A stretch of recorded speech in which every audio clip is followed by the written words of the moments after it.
Hamas, tahu nggak Hamas siapa? Nggak tahu kan? Kita taunya Palestina. Ini kabar agak pahit saya kasih tahu, ya.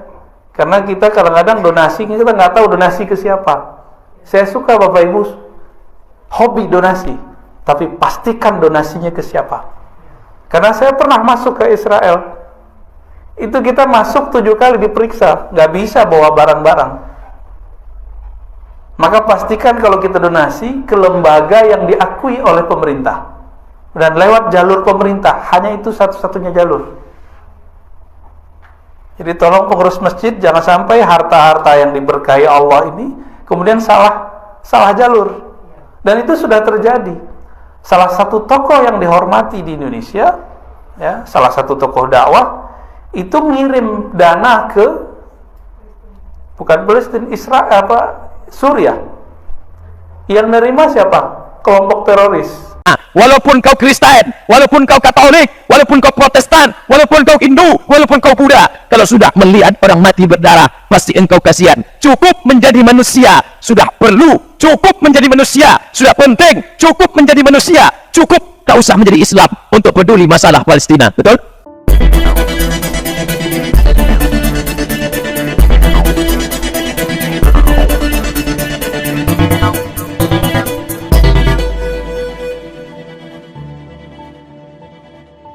Saudara-saudaraku yang terkasih di dalam Tuhan, dimanapun Anda berada, bertemu kembali dengan saya Rina Solihin dalam channel Rina Menjawab.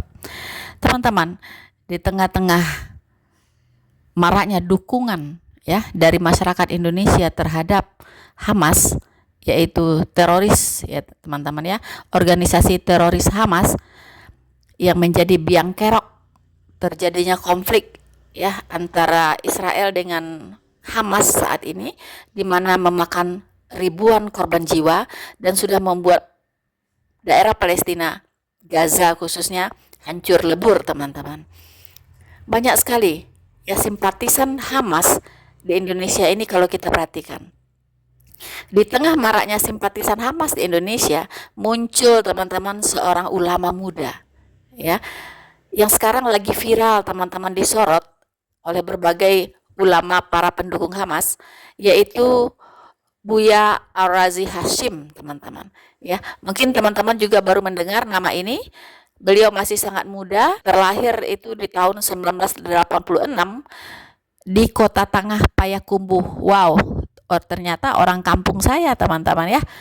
Salah satu yang membuat viral ya Buya Arazi ini teman-teman, yaitu dengan ceramah beliau baru-baru ini, yaitu yang berjudul Siapa Hamas, ya kan? Nah, di sini terlihat perbedaan cara pandang antara Buya Arazi dengan rata-rata ustadz yang ada di Indonesia atau ulama yang ada di Indonesia, teman-teman. Beliau melihat Hamas dari sisi yang lebih objektif, teman-teman. Untuk itu, kita bisa kontraskan dengan Ustadz Abdul Somad, ya. Nah, jangan lewatkan video ini teman-teman. Saksikan video ini sampai selesai dan berikan dukungan Anda dengan cara like, subscribe, dan share video ini. Selamat menyaksikan.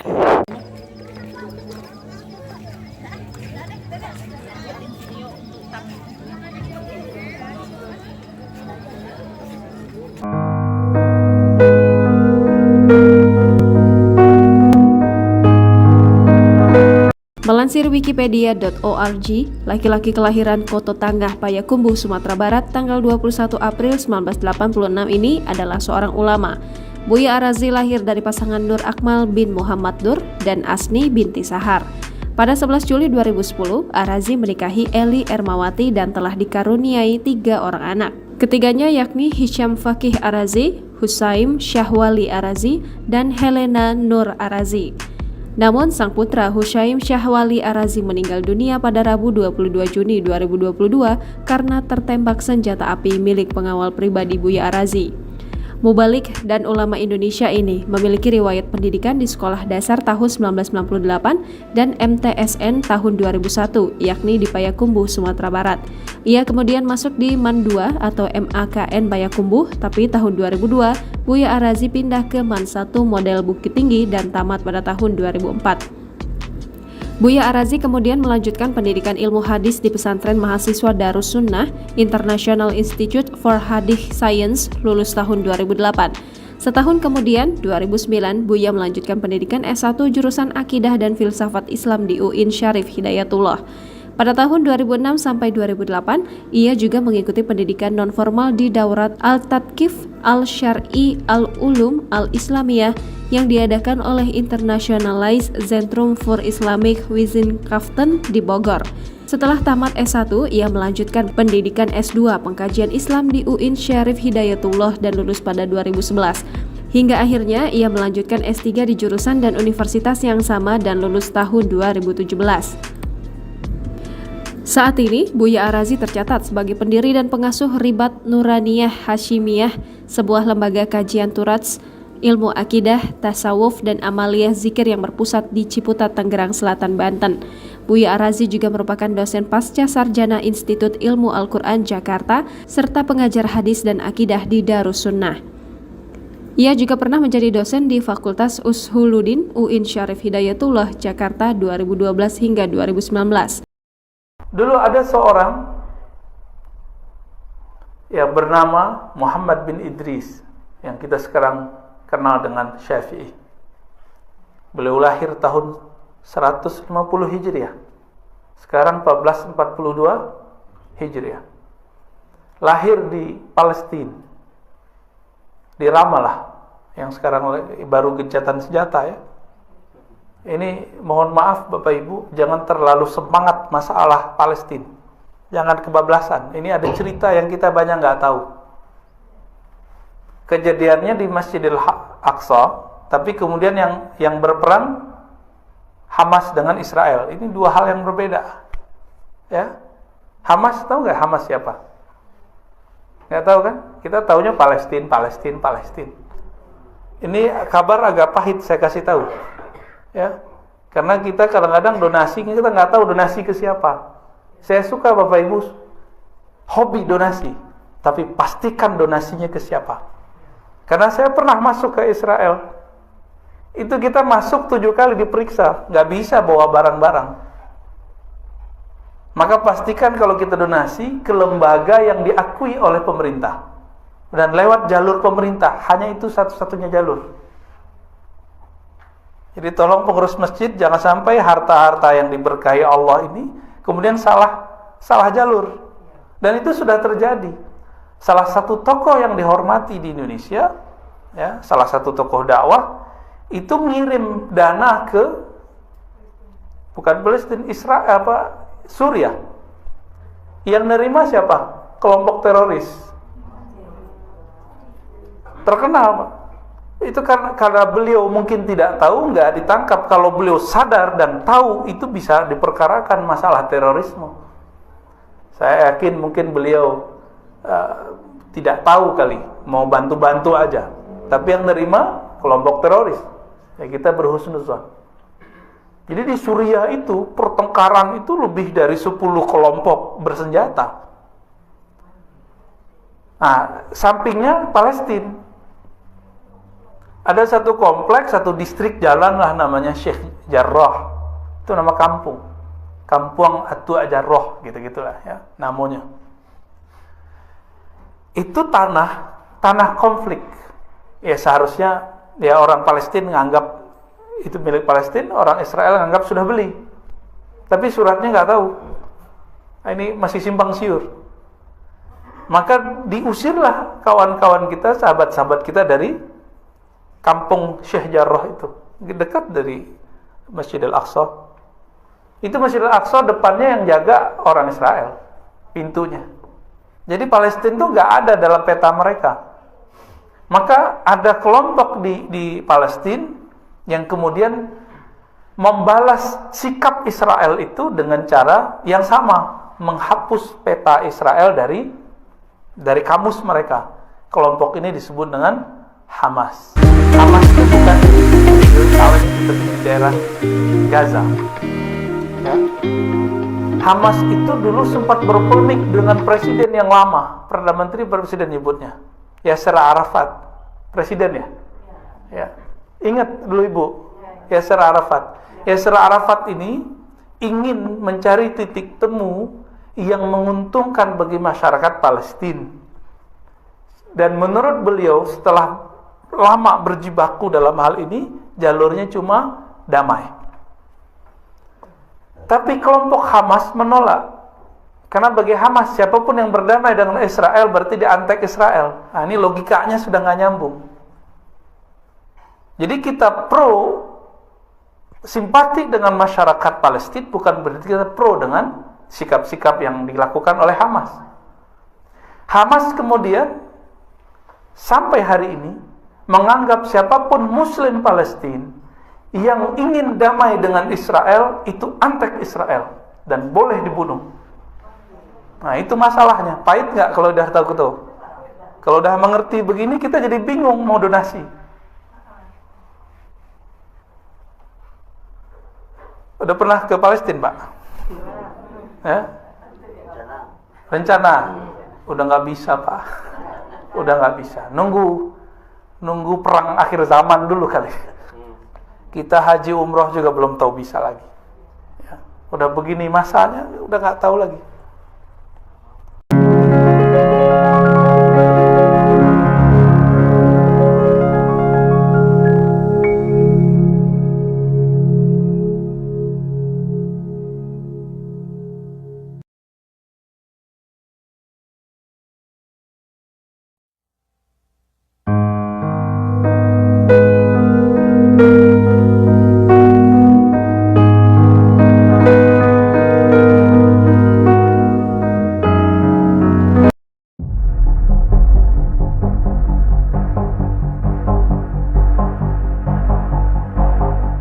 Sosok Ismail Haniyeh, pemimpin Hamas Palestina yang menyerang Israel akhir pekan lalu menjadi sorotan publik. Terlebih kini terungkap bahwa sosok Ismail ternyata sempat mengirimkan surat kepada Presiden Jokowi. Pasalnya, ia memberikan penjelasan kepada Jokowi soal eskalasi kekerasan Israel di Palestina. Dilansir dari posbelitung.co, pria kelahiran 1963 di Al-Shad di jalur Gaza itu merupakan lulusan dari Universitas Islam Gaza. Sejak tahun 2006, ia menjabat sebagai Perdana Menteri Otoritas Nasional Palestina hingga saat ini. Ismail juga dikenal dekat dengan pemimpin spiritual Hamas, Sheikh Ahmad Yassin yang tewas dibunuh Israel. Namun ia sempat dipenjara tanpa tuduhan oleh pemerintah Israel selama 3 tahun, yakni dari tahun 1989 hingga tahun 1992. Setahun kemudian ia menjadi kepala fakultas di Universitas Islam Gaza. Diketahui Ismail sendiri juga sempat mengirimkan surat kepada Presiden Jokowi, tepatnya pada Selasa 18 Mei 2021. Dalam surat tersebut, Ismail memberikan penjelasan kepada Presiden Jokowi tentang eskalasi kekerasan Israel di Palestina. Saat itu ia meminta Indonesia untuk menggalang dukungan global guna melawan pendudukan Israel.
Ini di depan saya ibu-ibu semua. Untuk apa cerita ke Palestina? Untuk apa cerita tentang Israel? Untuk apa Ustaz cerita Palestina kepada ibu-ibu? Jangan sepele dengan ibu-ibu. Ibu-ibu tidak mungkin berangkat ke Palestina, tapi yang memegang dompet. Betul. 100 ibu-ibu mendengar cerita Palestina. Mereka pulang ke rumah, dikumpulkannya menjadi 500. Betul? 100 ibu-ibu. Pulang dia ke rumah, dipanggilnya lakinya. Bang, sini bang. Lah bang tak sampai kemari. Ibu-ibu 100, dipanggilnya lakinya 100. Berapa jadinya? 200, dipanggilnya anaknya, sini nak, berapa jadinya? 300, dipanggilnya menantunya, sini menantu, kalau kau tak mau, aku pecat kau jadi menantu. 400, dipanggilnya cucunya, sini cucu. Cucunya tak pula satu. Doremi Fasulasi Nusol Pamiredo. Sini cucu-cucu. Dia bercerita tentang Palestina. Duduk kalian semua. Aku ceramai kalian macam Ustaz Somad tadi. Assalamualaikum. Habis itu dia ambilnya HP. Rupanya dia tak ingat isi ceramah. Nah, kita dengarkan MP3 ini sama-sama ya. Kata dia. Ini kata Ustaz tadi. Ada, kata dia. Ada. Habis itu dia ambilnya bakul. Kalian kumpulkan duit. Untuk apa nih naik, kata cucu? Mau ganti yang tadi. Rupanya dia tidak ingin masuk surga sendirian. Akhirnya apa? Ibu-ibu yang ramai. Anaknya masuk surga. Amin. Cucunya masuk surga. Amin. Menantunya masuk surga. Amin. Lakinya hanya agak ragu kita. Tak masuk entah tidak. Tapi karena lakinya tadi baik sama ibu, ditanya malaikat, gimana bu? Masuk enggak? Masukkan dia ke neraka jahanam. Masya Allah, ibu-ibu. Dari ibu-ibu inilah lahir semua bapak-bapak ini, betul? Kalau tak ada ibu ini, mana ada bapaknya? Ada. Ada yang lahir dari rahim laki-laki, ada. Itulah yang sampai sekarang doa bencong tak dikabulkan. Ingin punya rahim. Rahim yang tidak ada. Kalau muka bisa dirubah. Seseram-seramnya laki-laki, operasi plastik, bisa jadi cantik secantik-cantiknya. Ada kontesnya di Thailand. Apa namanya? Lady boy. Muka lady, kaki boy. Muka perempuan, kaki berbulu. Tapi rahim tak ada. Dari rahim-rahim kalian akan lahir pejuang jihad fi sabilillah. Tapi sebelum mereka berjuang, udah setengah jam. Tak mungkin jam saya menipu. Tak tahu kalian jam ini mahal. Saya lelang juga jam ini nanti. Pokoknya semua lelang. Balik ini tinggal kolor. Saudaraku yang dimuliakan Allah Subhanahu wa taala, Ustadz bicara setengah jam saja. Adapun yang rasa berkunang-kunang, pusing, insya Allah yang berkeringat berpeluh, setiap tetes peluh keringatnya dibalas dengan darah-darah syuhada. Yang pusing-pusing kepala rasa ingin pingsan, jangan kalian khawatir. Di belakang sudah siap mobil klinik keliling. Siap sudah. Kenapa tenda ini tidak dipasang semua? Seandainya dipasang semua, maka tidak mencukupi. Tapi disinilah Allah ingin menunjukkan. Ternyata orang Medan datang bukan karena tenda. Yang di bawah tenda dapat pahala. Yang di luar tenda pahalanya 2. Yang dalam tenda, itu bagi 2 sama tukang tenda.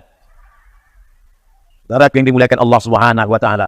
Masya Allah. Ini simbol perjuangan orang Medan, Sumatera Utara. Istana Maimun sebagai kebanggaan. Saya kalau sudah ditunjukkan orang, Ustaz Somad, ya, tahu Ustaz Istana Maimun. Oh, aku pula balik lewat situ. Pernah masuk? Ada sekali. Tapi sejak hari ini aku bisa menjawab. Tahu Ustaz Istana Maimun? Nih video aku ceramah di sana.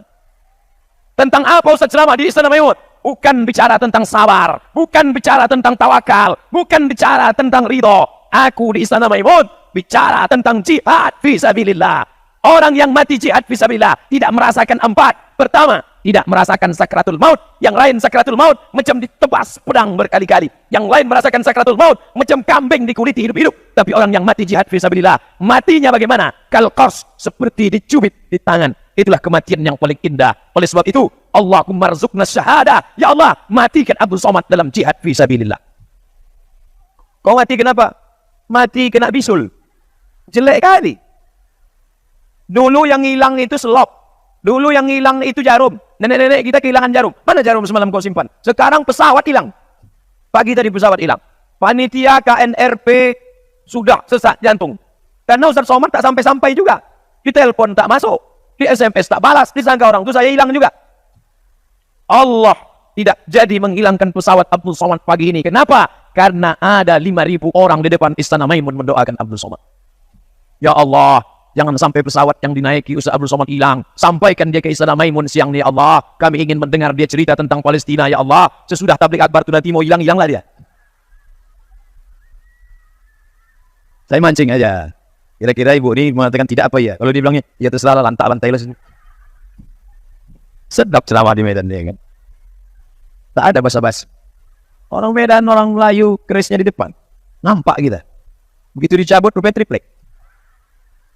Saudara yang dimuliakan Allah Subhanahu wa taala, mau Batak, mau Sunda, mau Jawa, tidak perlu menjadi seorang muslim untuk peduli Palestina. Tidak perlu menjadi seorang Islam untuk menjadi Palestina. Walaupun kau Kristen, walaupun kau Katolik, walaupun kau Protestan, walaupun kau Hindu, walaupun kau Buddha, kalau sudah melihat orang mati berdarah, pasti engkau kasihan. Cukup menjadi manusia sudah perlu. Cukup menjadi manusia sudah penting. Cukup menjadi manusia. Cukup tak usah menjadi Islam untuk peduli masalah Palestina. Betul? Mungkin ada hari ini yang datang tidak Islam. Saya tak tahu mana yang Islam, mana yang tidak. Bukan dibuka celananya satu-satu. Mana saya tahu? Kan ada di pintu tadi meriksa, siapa yang sunat, siapa yang tidak. Kita tidak masalahkan itu. Wala ana abidum ma'abadtum wala antum abiduna ma'abud lakum dinukum. Abdul Somad tidak radikal. Abdul Somad tidak anti kebinekaan. Abdul Somad tidak mengatakan yang Islam saja, yang tak Islam pergi keluar. Kita semuanya sama, karena masalah Palestina adalah masalah kemanusiaan. Betul? Dah keliling. Rupanya di belakang ada juga orang.